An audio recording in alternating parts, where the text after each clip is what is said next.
Oh, okay. Welcome into the latest episode of the NFL Betting Podcast. I still have yet to win a best bet this year. I swear I'm going to stop picking Patriots games because they make me want to jump off my balcony. I'm your host, real underscore G Warner, on Instagram, Patreon, Twitter, and on YouTube, joined by A underscore Schnicker, fresh from the beach, looking tan as heck. The mustache is looking real Hoff like at this point. How are you, Good. Andrew Schnicker? I'm doing great. I've recovered from my best bet of Rams plus 3.5, and you know what? That's all. I'm not going to talk anymore about it, and let's just go to this week's games. Well, you might be the only one because I've seen it on Twitter even today on Wednesday, September 24th. People are still complaining about it, and I don't expect it to ever stop, though. There are a lot of pitchy woo woos out there that have certainly There's caused a new one plenty of coming. problems. Yeah, You never there's know. probably gonna be one this week as well.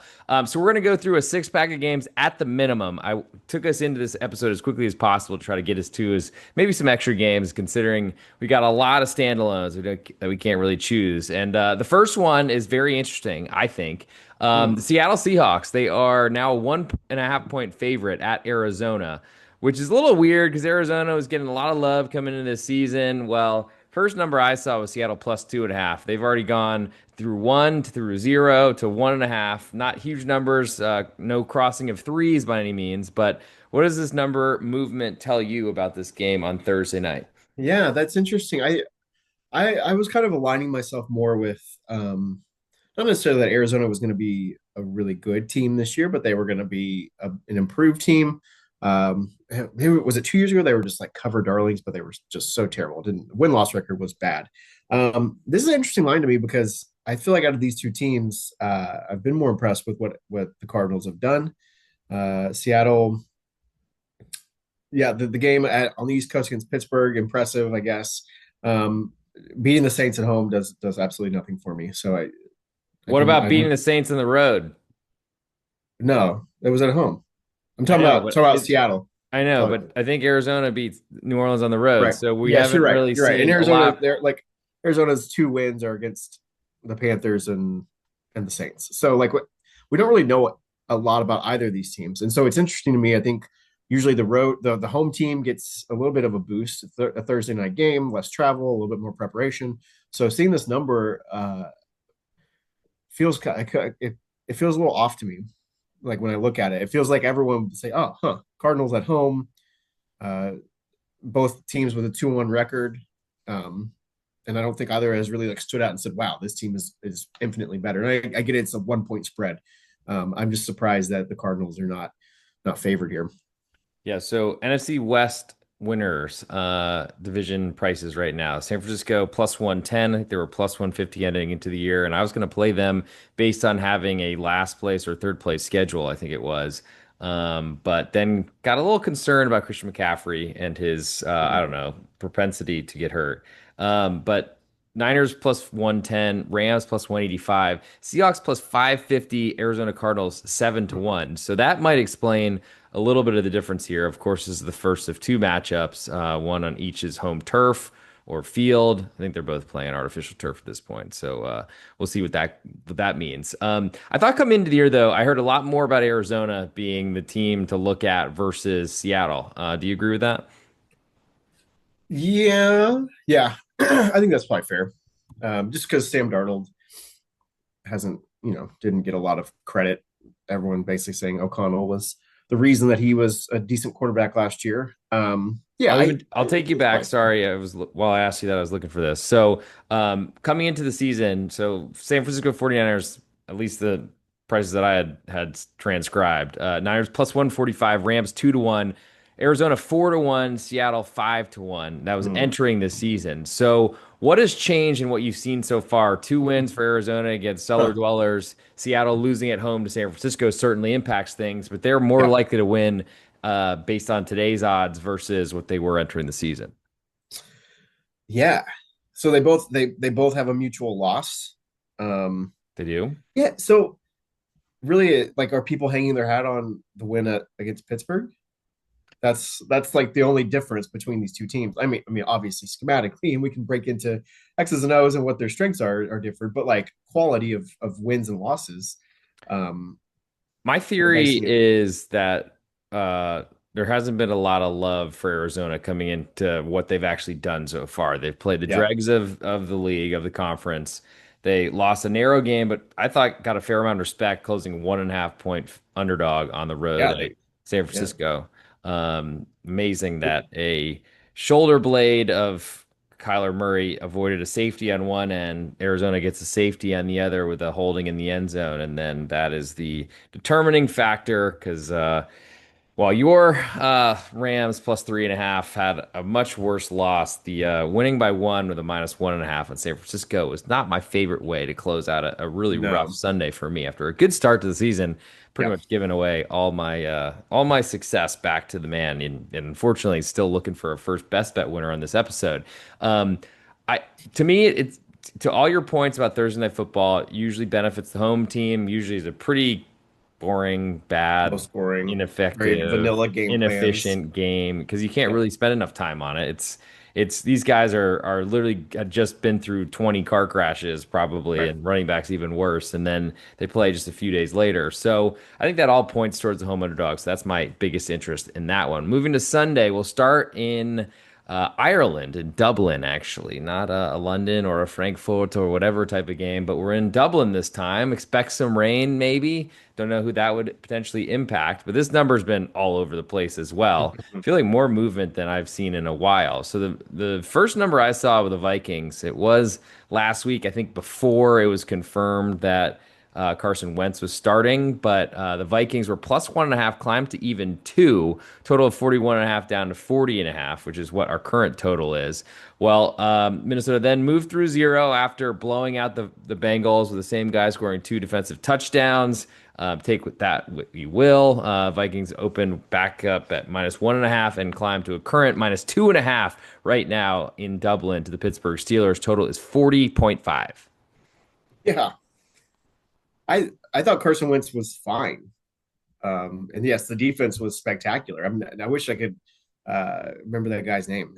He was like a I'll, perfect I will rate, a I will perfect find it defensive for rating. you because a fantasy Um, league that I'm in has been a 16 team league is trying to get IDP, and literally anytime there's a Interesting. defensive anything, it goes crazy about being like, see how great this would have been. Oh my God, blah blah blah blah blah. This guy would be doing numbers right now in Well, IDP. it's like once ever. Like, how Yeah, often does that ever good happen? luck picking Isaiah Rodgers, a pick six, a fumble recovery, two forced fumbles, and a Oh forced gosh. incompletion. Yeah, good luck with that. Um, man, another.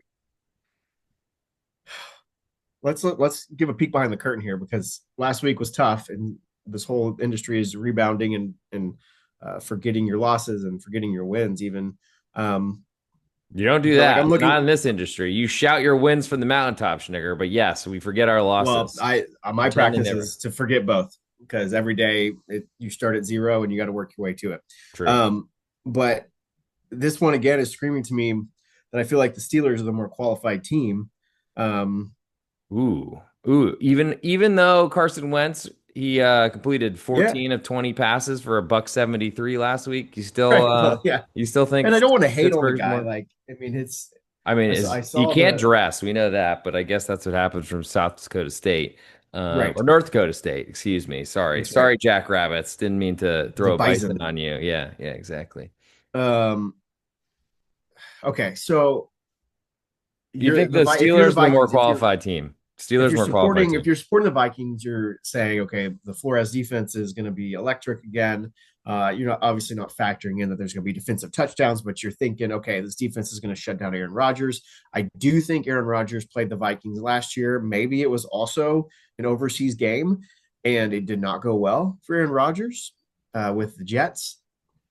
So I think maybe you're looking at just an individual matchup to see what might happen there. But I also think like I think that was my first Europe win ever in my history of betting the NFL. Thank you for the reminder, though. I remember it got very hairy late, and it I was did. even concerned about my Jets under 9.5 wins. LOL at that number.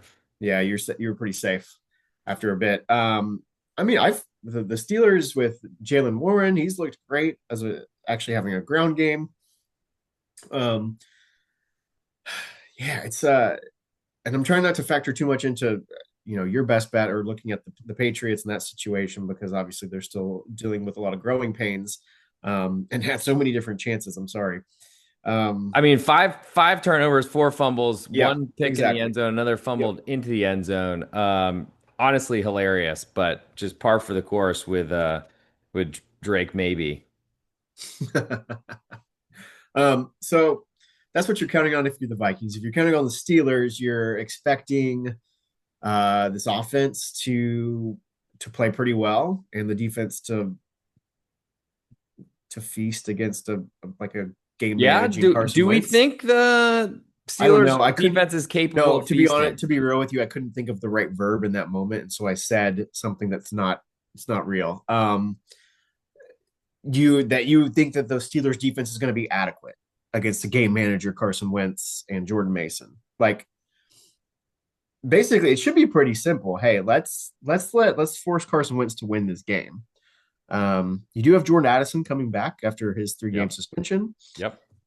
Uh, I would be saying let's put all of our resources into stopping the run and let's make Carson Wentz win this game. That's what I would do. I think that But makes sense. and I I think do. Go ahead. oh sorry. One last thing and then we'll get out I'll get out of here. I think like the Bengals situation, their defense has been terrible for like 3, 4 years in a row. Last year it was rock bottom. This year it's not much better. So like factoring in that final score and what the Bengals are, I don't think is fair. I still think the Steelers are a better defensive unit than the Bengals. I think to your point, we need to throw out what happened last week. And if you're liking the Vikings because they just steamrolled the Bengals, I think the only thing you take out of that is they didn't have to play as hard for the entire game because it was Sure. such a blowout and could get some backup, some run. But Steelers defense has not been good. Aaron Rodgers, I'm still not a believer.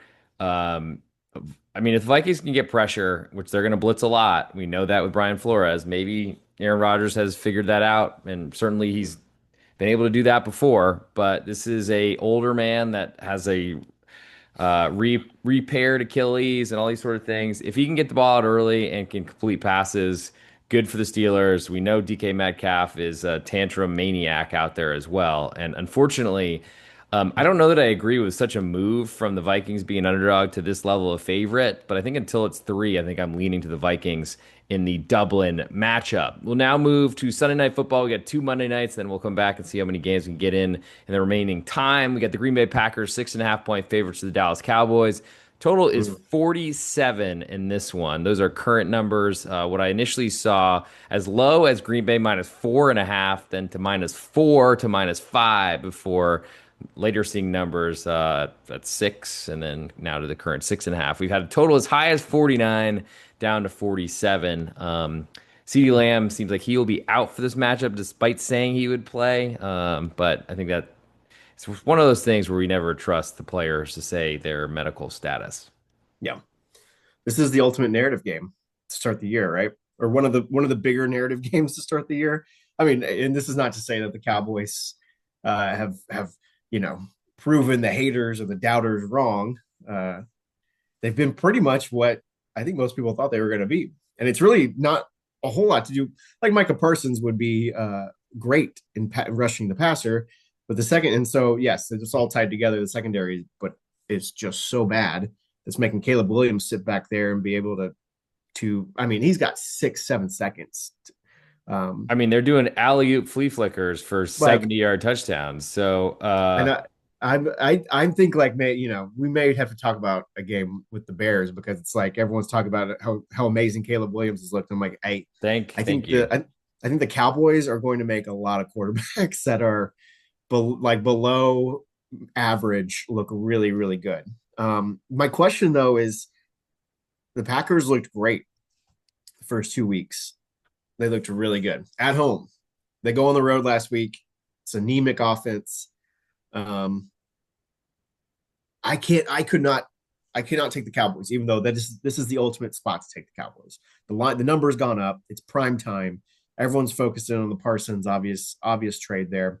Um, but I can't go contrarian with this, just because like I still think Jordan Love will be able to do most of what he wants to do I against don't this see it team. as the ultimate spot because the Packers lost last week. They're up 10-0, looked fine in Yeah, the you're fourth right. You're right. quarter, conceded or gave up a field goal. We're still in great chances position to win the game and decided that they Well, really, I think it was a miscommunication or Jordan Love just the worst time for an inaccurate throw. If the Packers punt, they probably win the game.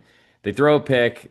Uh, Browns, excuse me, return it nearly for a touchdown, move back, eventually somehow score, and the Packers go down the field and try to kick a field goal to win. But that was in the witching hour where five different field goals were blocked. This one was not returned for a touchdown, but then some guy named Shit made the game winner from 55 yards. That's the Polish pronunciation. Thank you for listening, FCC.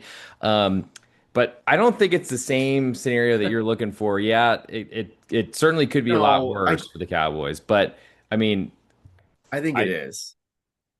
You're right. okay. Like if the Packers win that game, but it doesn't matter. Like the narrative is still it's Parsons, and like people are still saying, "Oh, they've got Michael Parsons. They were excellent." You're right. Like the spot would be even better if the Packers win that game. But we're already talking about a 2.5 point move, and it's $1.05 on the Cowboys right now. So like, Across dead numbers though, and you want to guess is the there? I don't know if there are dead numbers in the NFL anymore. To be honest, I like mean, you're right. you could argue they're less, but I mean, historically, the numbers between Like five zero doesn't and matter. 2.5, not that big of a deal. I would say 4.5 to 6.5, even less significant. But I think six matters, six probably can matter. But to especially because if me, you're down 14 late, now you're going. Everyone's going for that 2 point conversion. well, I mean, there's still some dinosaurs that are not, but your point is well taken. I think the difference here is the Cowboys. They probably didn't have much of a chance this year, especially with CD Lamb going down. But it was literally they needed a pass rush to protect that back end of the secondary. They've made Russell Wilson's corpse and Caleb Williams's tantrum, speaking of, look like world beaters in the last 2 weeks.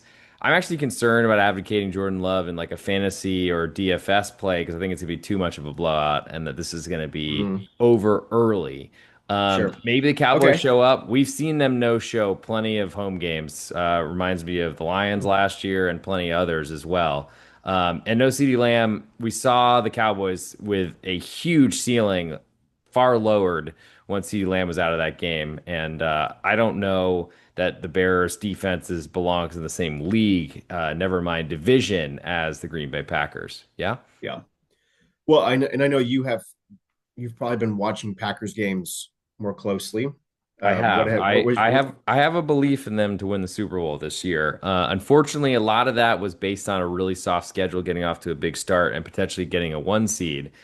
That certainly took a bit of a beating with a collapse from up 10 with just 7 minutes to go in Cleveland. But and now the big concern, especially with the Lions showing up on Monday Night Football and winning at Baltimore, now the division's a lot more concerning. And with that comeback from the Eagles from down 26-7, I believe, now certainly looks like Philadelphia in that terrible division looks like they might go undefeated. Probably not, but something like that. We move to Monday. We got two Monday Night Football games. New York Jets are visiting the Miami Dolphins, the game that everyone will be watching. The Dolphins 3 point favorites, all the juice on the Jets.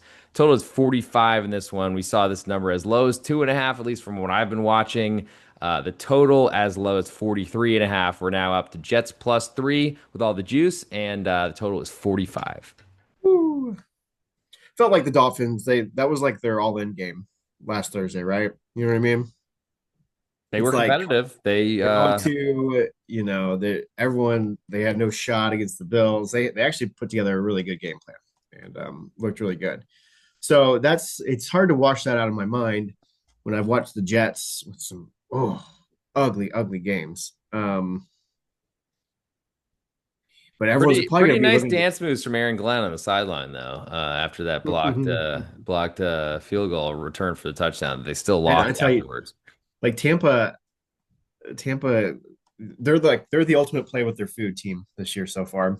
Um, just hanging around, hanging around. I don't know if I have like a strong conviction in this moment because I actually felt pretty good about that Dolphins plus 11.5 we were talking about last week. When we discussed it, it was kind of like, I don't know. But as the narrative kept going and looking at it, we're like, wait, I mean, like there's still talent on this team.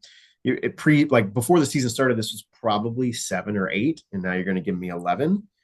Um, but at this point, like I think both of these teams are headed to pretty rough seasons ultimately. Um, Miami, what's the home field there? Not At that great. nighttime, you can't put the Jets in the sun, so or it That's doesn't right. matter as Yeah, much, the visiting unless team is they're not going to have the sun. It unless still they be have a humid. bunch of the I don't know. Miami seems to have some decent fan support, unlike every other sporting event that they host. Maybe the Yeah, Heat it is odd. The has Dolphins the do get the fan. support.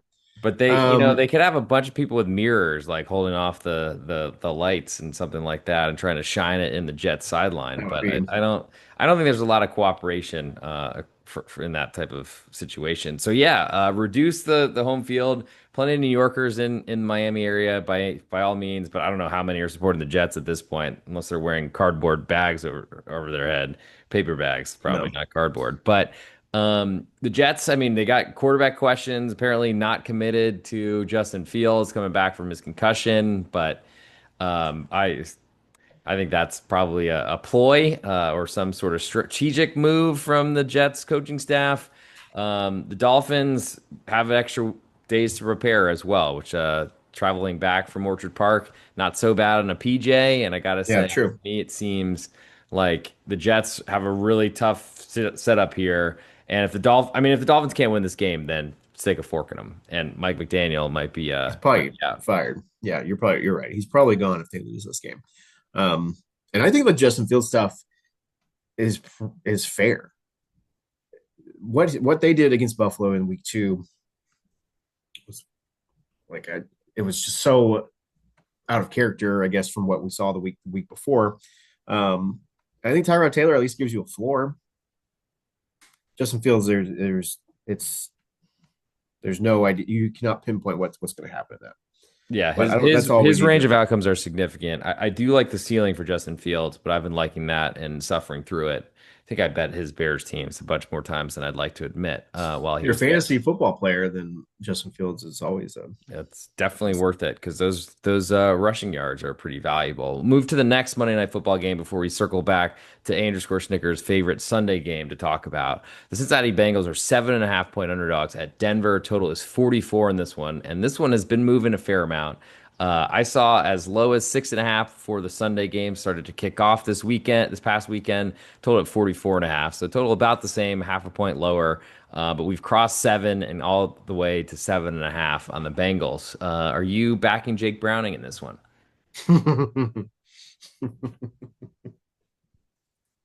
Jake Browning, Bo Nix. What quarterback do we want? Man, this There are a game lot of last. people that were like, Jake Browning puts up big fantasy numbers, and people spending a fair amount of money in their fab to try to get him on their squad, and then it was literally the game was turned off. I think on most broadcasts within a few minutes, because I mean maybe it wasn't all his fault, but it seemed like a fair amount was. Yeah, I this game last year was electric. We had like late game heroics, Joe Burrow. What it's just what this league does year in year out. You can't predict it. I would say like I'm gonna have to have the Bengals prove it to me, like with their in their current state before I'm gonna even at a number like this. I'm gonna like I need Cincinnati to show me with Jake Browning that he's able to like we've seen it before, but like let's do it this year. Because you've got all these superstar names, all these fantasy football names, and they didn't produce last week. Denver's been you know heralded as the top defense in the league coming into the season. That's been a disappointment. Um, but like here, this does feel like a spot where you're gonna back the Broncos. But I feel like you and I are gonna have a conversation probably next Monday, and you're gonna be on the Bengals, and that's fine. Like by that point, I may be able to support you in that, but I feel like that's gonna be. Wow. I'm gonna That put is a that out there. Let's see. Hey, if it happens though, we're gonna have to address it next week's show. Yeah, I will not be on the Bengals. I think I will be nowhere near anywhere Are you apart. sure? I was even thinking if I was going to play anything this one, it would be under, but I'd be so worried that Mr. Browning would deliver some bombs to my front door by conceding points on offense on the opposite side of the Yeah, football when he turnovers are gets just the too snap. scary. I mean, Yep, the Broncos could be 3-0 if not for a leverage play. And then to true. me, a couple missed passes from and some brain dead decisions by Bo Nix, I got to say. But also, I mean, defense has been good. They struggled with the Titans in the week one, so that probably means 3-0 is not super fair. But without a leverage, trying to block a 60-yarder, which I think you should have just tried to dare the Colts to make it to win because they were, Agreed. speaking Yeah, of playing with their food, they were doing everything they could to not get as close as possible for a game-winning field goal at yeah. home 2 Sundays ago. But I thought the Broncos were playing pretty well against the Chargers. It was not exactly the game I was most focused on. That was the San Francisco 49ers matchup. But to me, the Broncos defense looks good. I just wonder if at some point people realize that Sean Payton just has Bo Nix throw to his running backs on swing passes. Then It's all eventually checkdowns. you figure out that that's probably not going to work. Though maybe this is a Courtland Sutton game. Maybe it's a bunch of the other receivers that have emerged and then gone back in the shadows. But I do not foresee myself touching the Bengals because I don't know Okay. that they're. I don't. I mean, home field in the NFL, you can argue it's not that important, but to me, um, I feel like the big names in those in that receiving core can't just haven't been getting the ball, so not that interested. So, Anders Schnicker, where would you like to go on Sunday as we try to rattle through some more games in this card and Yeah. get some more exposure? Yeah, I think we've got more than 10 minutes. Let's go. It goes fast. It goes Well, fast. let's go to the the other high profile game with the Ravens and Kansas City Chiefs. Okay, so a loser leaves town matchup, 1-2. Yep. Ravens with a very disappointing loss on Monday Night Football to a very good Detroit Lions team, of course. Kansas City Chiefs took care of business. I was wondering why the hell they made the Chiefs visiting New York a Sunday Night Football game. That was whoever did that deserves the firing that came in on Monday when they saw their ratings as low as they were, hopefully. Or the NFL is just a giant and it doesn't matter and it just gets watched no matter what. But the Ravens, 2.5 point favorites right now, with a lot of juice on Bet Online. Total is 48.5. And this number has moved from the Ravens -2.5 to the Ravens -2.5. So not a lot of movement. Shorter week, not great. Going to Arrowhead, not great either. And I wear a Kansas City Chiefs shirt today because I'm trying to, change the momentum. The non-NFL shirts had not been working, so we're coming back to just trying to get a win, no matter how we get it, because that's how the Kansas City Chiefs play their football. Yeah. I think the Ravens defense is a big problem. What do you say? It certainly was on Monday with missing all those key pieces. Matabuke, Jared Alexander has not looked very good this year, but he was one of the best cornerbacks over the last 5 years or so. And I'm forgetting the linebacker's name who was also out. So there's like key pieces throughout. And, normally on this podcast, we talk about cluster injuries being like the true decisive part of that, where you lose guys at the same position. I think losing those three guys, that was pretty tough. And I've not looked at the injury report this week to see where we're at with those guys coming back. We probably should provide that before we You got time. get out of here. So we pretty much know what the Chiefs' offense is going to be, right? Like, They can't run. They there's no can't new throw it help deep. coming there yet. They can't run. Rasheed, They can't throw it deep. They have some fast guys that are waived by the Patriots, and they don't have a lot yeah, of great options. yeah. Okay. So I don't think it's the same kind of, Detroit has all these great weapons. It's not fair to compare those two teams, even though I might rate those two teams pretty evenly when I think about it, power ratings wise. Um, because the matchups are just totally different. Although I do think the Chiefs defense could be just as stifling on Lamar Jackson. What have you made of the Ravens offense so far? And maybe trying to, it's hard to get out what we saw on Monday, where Lamar Jackson was sacked 7 times and looked terrible in the second half. But what have you thought of this Ravens offense so far this year? So I think the defense has problems. The offense, to me, I thought were in great position on Monday night, and they kind of went away from their talent, whether that was the Lions forcing that by stacking the box and making Lamar beat them. That's what it seemed to me. And I mean, shifting to the number here, I mean, I'm kind of surprised that the Ravens will be favored every time they go to Buffalo, and now apparently when they go to Kansas City as well, Yeah. pretty much favorites against the best teams in their conference who they're fighting against and have been fighting and failing to survive against for so long. Um, Ravens were a pretty slight favorite on Sunday Night Football early last season to the Bills as well and blasted them in Baltimore. So it seems to me a really big home field advantage type of deal here. I don't know necessarily that I want Lamar Jackson in a tight game against Patrick Mahomes because if it's close, I would trust Mahomes, even though he's got far fewer weapons. He's just, I think, a much better NFL quarterback.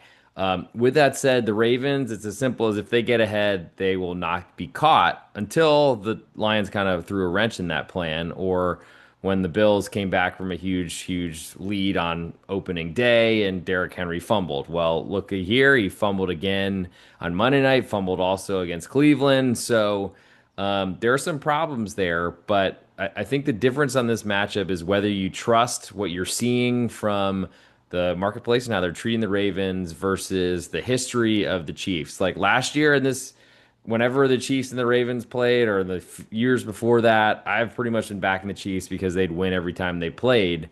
Yeah. But it's feeling pretty old to go up that tree, and that tree might have been chopped in half.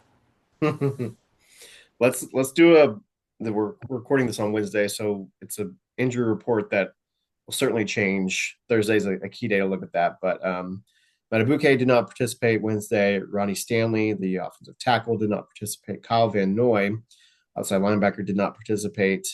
Um, Broderick Washington, defensive lineman, did not participate. So missing, yeah, still missing several pieces. That'll be something.